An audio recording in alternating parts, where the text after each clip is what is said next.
Mama G. Mama G, welcome in the studio. How are you today? I am good. Yeah, man. I'm Irish. You're right, right. This Jamaican accent, Yeah. right? You are the upper chief of Jamaica, and you're the first woman, right? Correct me if I'm wrong. Yes, I'm GAAMAN of Jamaica. Mm-hmm. Maroons. Mm-hmm. Yes. Mm-hmm. And it's very unique because you are the first woman in a so-called traditional function, right? Right. I'm the first female. Mm-hmm. I understand that has ever gotten this title Mm-hmm. here in Suriname, you know? Mm-hmm. Yes. And how many tribes do you have? In Jamaica, we Mm-hmm. have 5 different communities. We don't have like tribe. We have 5 different regions Mm-hmm. of Freetown Maroons. Mm-hmm. Yes. Okay, and how things are situated in Jamaica, in the Maroon communities? Well, the Maroons are there maintaining their culture as usual Mm-hmm. and under their leadership. Our leader there in the community is known as Colonel because, you know, the English, yes, they have colonels, Mm-hmm. which are still chief, you know? Mm-hmm. Yes. Okay, and is this your first time in Suriname? No, this is my 4th trip here to Suriname. Mm-hmm. Yes. And what is the difference between the culture in Suriname and the culture in Jamaica according to the Maroons? Well, there's not much difference. That's what brings us here. Mm-hmm. That we have similar tradition that we save, similar spirituality, similarity in many things, even though the Maroons here were colonized by the Dutch and we by the English.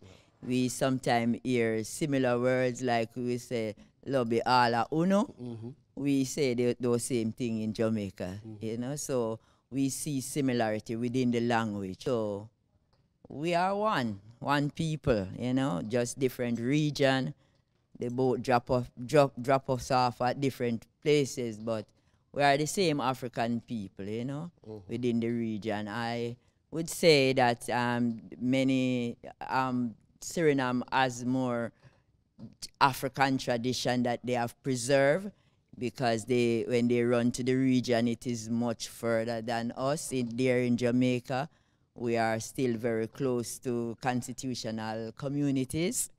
And so we look forward to Suriname, as you know, within the journey of our journey as African people. Sometimes you lost some of your along the journey. There's things that you dropped and things that you have to sankofa, as we say, go back and retrieve, you know. So Suriname is our, like, we look to Suriname, you know, for culture, for our spirituality, which is similar to Suriname Maroon spirituality. Only 2 region culture in the region that has the same spirituality, which is known as Obia. And so Obia in Jamaica was very much eroded because of Christianity.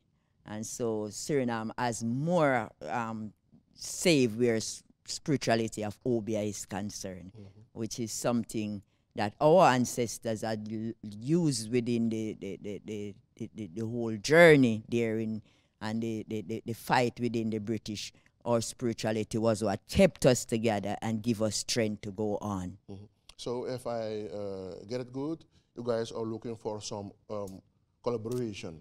Well, a collaboration, I was invited first here by Ambassador Her Excellency Fidelia Grand Gallant, who came to our annual Maroon Conference. We have an annual Maroon Conference every year in Jamaica, and she attended one of them. That's where we met. I started the Maroon Women Circle, Indigenous Circle there in Jamaica, and she started the Maroon Women Network here. And so the 2 women groups come together, and I was invited here in 2014, and we signed a memorandum of cooperation to work together, you know, in a sustainable way, sustainable development, cultural exchange, trading and training and these things. Yes. I think it was this year or the year before, Ghana began with a project called Return to Ghana. Do you know that campaign? Well, what I know of that campaign is that there was ancestral remains in Jamaica that was taken back to Ghana from Jamaica. A female ancestor was taken back by a sister known as Sister Minian Phillips. I worked with her at the time to get those remains back, and it was buried in Asamansa in Ghana, and with a remain from the African burial ground in America. And I work as a traditional priestess at the time with her, and that remains is what opened the doors of no return to this end. And Sister Minian Phillips was installed there in Ghana and given the name Nana Esibua. If you look at the position of African in diaspora, what is your first expression? No. Yes, nowadays.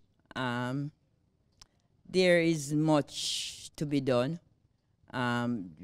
Reparation is one of the things to repair the damage that the old holocaust of transatlantic slave trade had caused amongst our people. In these times, when we look at our younger generation, we see a lot of post-traumatic stress. Mental health is an issue, and we really need to look at that deeply.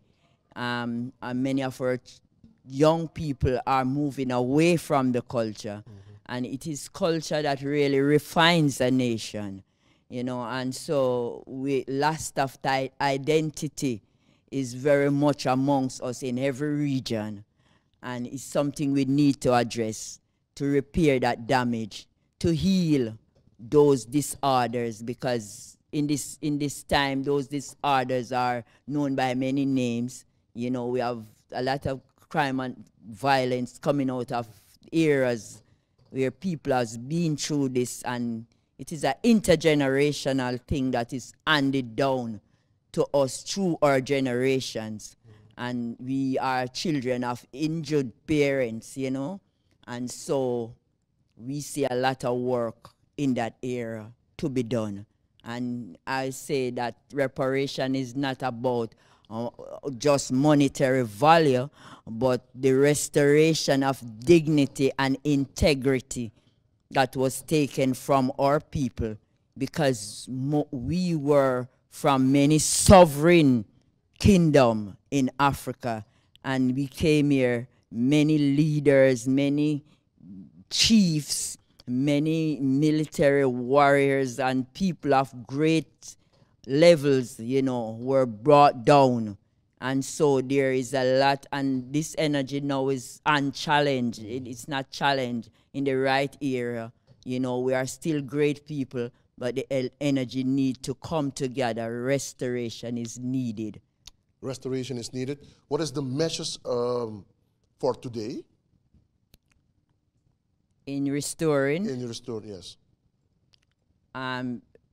The spirituality is a big thing, because a people, you can't just give a people a spirituality that they do not adapt to.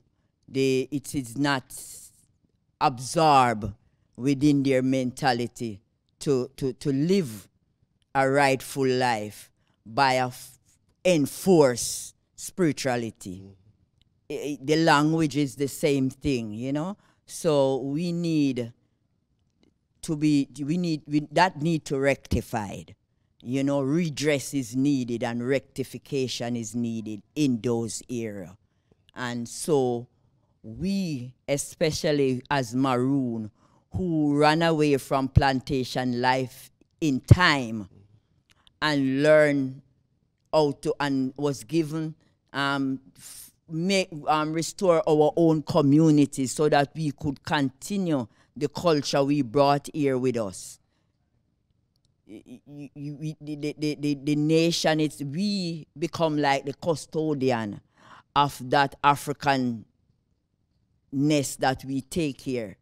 So we are the one who are the survivor that's supposed to now be the one to help those other African who lost it, who are not able to live it, who are not practicing it, to restore this cultural identity, cultural values, cultural principles to our people, and so help them to become people again, because we were brought down to stock and animals, you know, and even after emancipation, which was very good when we were told that the chains would fall off our hands, but the chains is still on our brains, you know. And so even after emancipation, there was no rehab.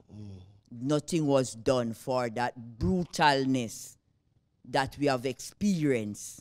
And so you see sometimes it continues, because the old saying of our people there in Jamaica, we say, children will live what they learn. Yeah. You understand? So these are the things, you know. So we have to unite as African people and come together, you understand, to help humanity in this time. And when we say humanity, we are not living in an age as African people, as maroon people. We see a oneness, because it is not 2, 3, or 4 human race. We are different people within the human race, but it is one human race. Human and earth is just, regardless of color, creed, or whatever. We are one human race. Yes, we are one. We are Bob one Marley people. once said, we get free of the mental slavery. Mental slavery, yes. As Bob Marley said. As Bob Marley said. Emancipate yourself from mental slavery.